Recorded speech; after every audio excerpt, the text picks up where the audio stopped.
All right, here we are, afternoon session with Peter Kotland, ex-world champion of the Ultraman back in, 1996. Peter and I raced against each other in the early 90s in Florida, but I didn't get to know him until I moved up here to the upstate of South Carolina. We started training and swimming together. He's also comes in for structural body work every so often. Thank you so much, Peter, for coming in today. Thank you for having me. I'm taking care of my body, so. It's so exciting to hear your story, and I want you to share with everybody about how you got started. What was the big moment in your life to where you got drawn to endurance sports? Well, I've been kind of raised in typical Eastern Bloc way back then, and because of my parents, my mother, I used to cross-country ski, and by nature that sport is endurance sport. You know, already at a young age you train and ski pretty much, a few hours a day. So after leaving let me interject. How old were you then when you were doing 3 hours a day of endurance sports? Well, I think I started skiing when I was about a year and a half old, and by the time you go to first grade, you practice a couple hours a day, and then by local high school level, you practice about 5 to 6 hours a day. So 5 to 6 hours a day in high school. He was training for cross country, skiing. So then I came here, and there's no snow, of course. So I ended up running in college, and by about junior year, I was a little bit bored of just running. Most of your life, I was kind of semi-professional athlete, pretty much professional athlete, and a world level for skiing.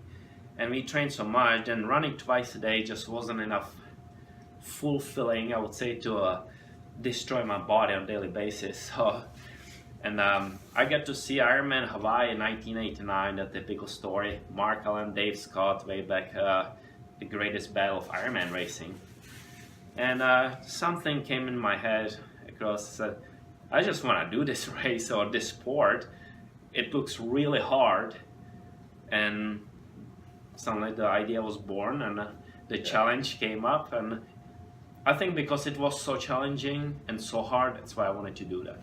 Yeah, I think you're right. I think there's a lot of us out there that just love to look at the physical toughness of something and then want to go after it because they think that's it's just very fulfilling.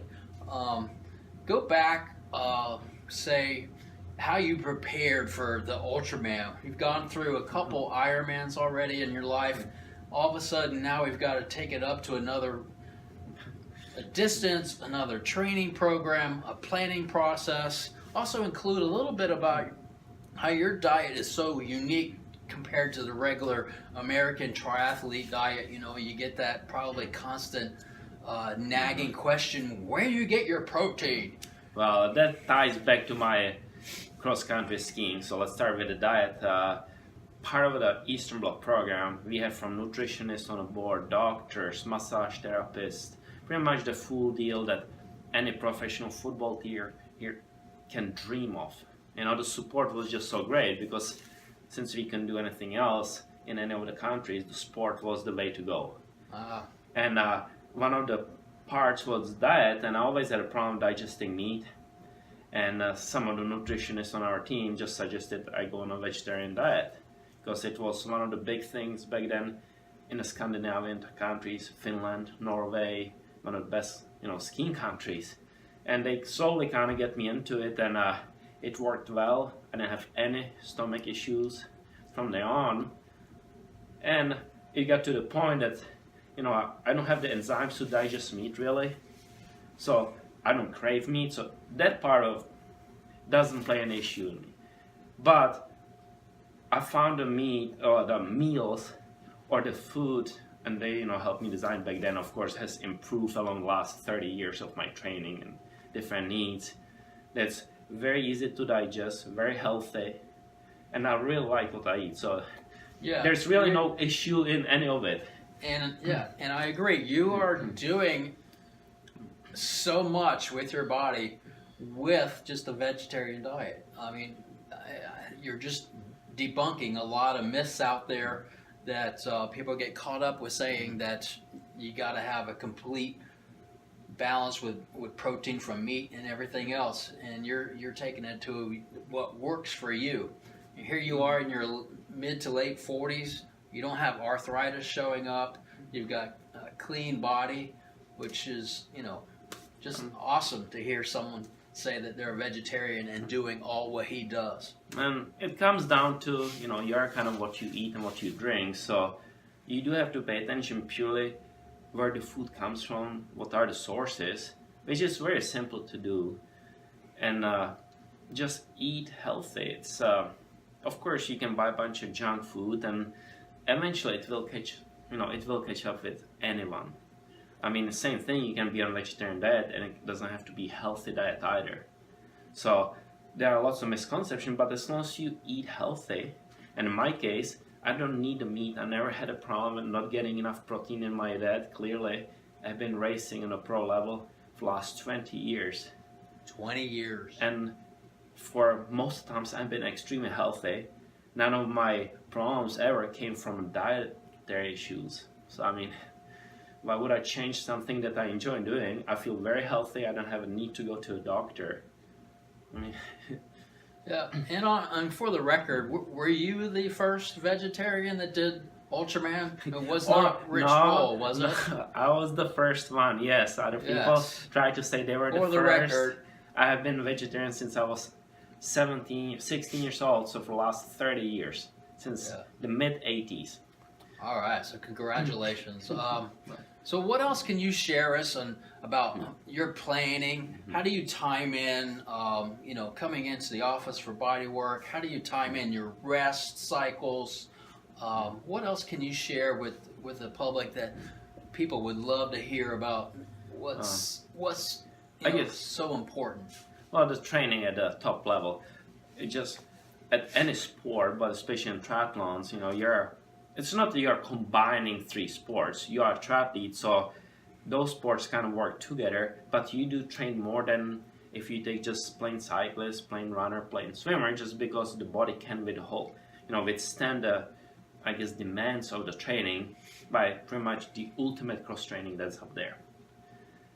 Well, first you have to be very smart what you do, and there are lots of, I would say, theories, especially with a new time, that how training should be done, how shouldn't, that you don't have to train much, just pound your body with extra amount of intensity, which in long term doesn't work, of course, as anybody knows. And so you have to take the time, take care of your body, develop the training base. And everybody is different, I understand that, but there are some basic things. If you train extra hard every day and destroy your muscles, pretty much tear your fibers, and you don't let the body recover, well, you end up injured. It catches us one day or other day, it's gonna catch up. So one of the most important things for me is, of course, sleep. Extremely underestimated, undervalued thing that people do. They don't think they need to rest. I sleep probably 8 to 9 hours a day on the average, and it's definitely the best thing for me to recover from day to day. If I don't do it, I can do it for a couple of 3 days, where I don't sleep as much, but then I start feeling it, and unfortunately then I have to, take my volume of training down, and you cannot catch up on sleep. You just have to sleep more so to let the body catch up with the recovery. And then it comes to the body work here with you, and I was raised with, therapy and massage along my training, and we always done it to prevent injuries. And I think that's also lots of people kind of take it the wrong way. They search, for massage therapy, for body work, to help get away from injury or after the injury is already occurred. Of course, it does help tremendously, but I try to stay one step ahead. Yes. And try not to get injured, of course, by training, but also from all the training I do, the body gets tight. I cannot stretch it myself at home. I cannot roll it out. So I come here to you, and you have known my body since 2006, really. and it's one of the main things why I can race at the same kind of level, same speed, even with the ages. You help to, I guess I wouldn't say fix it, but you put me in the original flexible shape that what it should be, and I can go within the next couple of days and keep training at full speed. Okay. So what do you got going on for this coming year? Here we are, late January, and you know, I know you probably got a lot of things on your mind, and you're training really hard. No, I wouldn't say hard, but you're putting in the base miles, getting ready for your upcoming season. What do you got stored up for this coming year? Typically, I usually do about 3 to 4 Ironman races a year. I've done actually, well, this past year I finished Ironman number 80. So, number 80. And 80.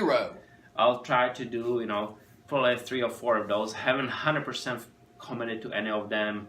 One of them was Roth Challenge.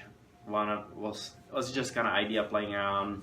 Ironman Lake Placid, Ironman Mont Tremblant, Ironman Chattanooga, and we'll see if I can make it to Ultraman World Championship again. So, and along the way, kind of, I use even local triathlon setup races as my speed work, because even focusing on Ironman endurance events, I mean, I cannot do the same thing or put the same intensity in training that I can do in local sprint races. I mean, there are some of the best preparations I can do along the training. Okay, so you can you hear that out there, you guys? He gets to use other events as to prepare for the longer events. More speed work is done within.